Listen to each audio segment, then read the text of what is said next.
Hello everyone, it's Shane Kanto, your Wasteland reviewer, and I'm here to review Netflix's new big action movie, Red Notice. And this is from writer-director Rawson Marshall Thurber, who previously did films like Central Intelligence, which honestly I had a lot of fun with. Outside of Jumanji, I think that's a really great combo of The Rock and Kevin Hart.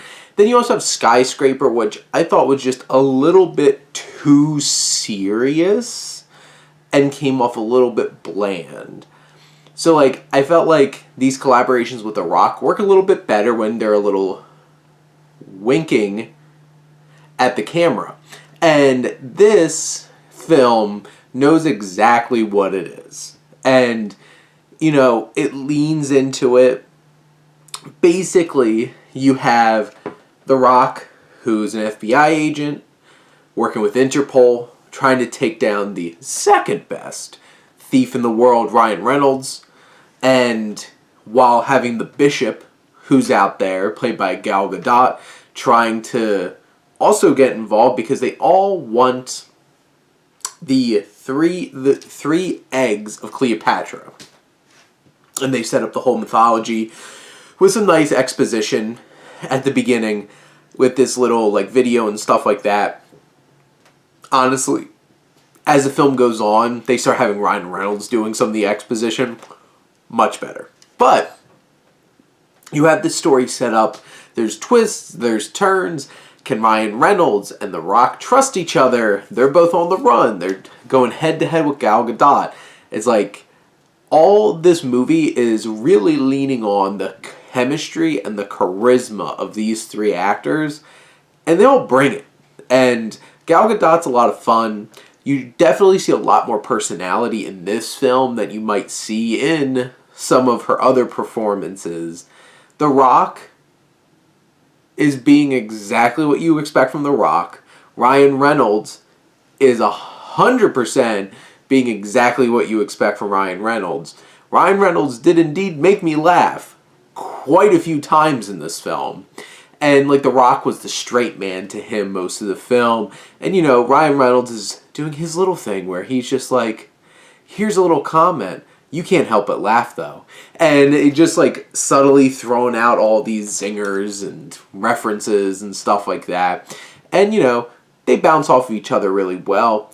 The plot of this film is pretty straightforward of there's three MacGuffins. We want to get three MacGuffins. We need to escape from prison. We need to infiltrate this party of this Italian dude played by Chris Diamantopoulos, who I know from Silicon Valley. He does "Any rave main," wispy kind of voice, and just it's bad. There's a couple of the supporting characters that pretty just weird over the top choices in terms of how they portray these characters. And this film leans on a lot of tropes and cliches of heist films and adventure films. You can tell this was heavily influenced by Indiana Jones. There's definitely some references there. There's definitely some homages there. But this really lives off of the energy of this three lead cast members, which is an absolute delight. It's a fun time watching these three. And, there's some twists and turns in this that I honestly did not see coming. So I'm kudos to this movie for being able to surprise me, because I did not expect to have any surprises. I just expected, I know exactly how this film's going. And 90% of the time, I was 100% right with exactly where this film was going. And it sets up for a sequel, because Netflix is probably going to have a ton of people watching this when this comes out on the 12th. And people are going to sit and stream it. It's just around 2 hours. And it's fun. The Rock, Ryan Reynolds, Gal Gadot are all fun and enjoyable in this film. It's not an offensive film in any kind of way. It's pretty accessible for an action adventure heist film. And you have some laughs, you have some excitement. Thurber does a really nice job of, with some of his direction of like these long tracking shots and like crane shots and continuous shots that really help elevate the action a bit.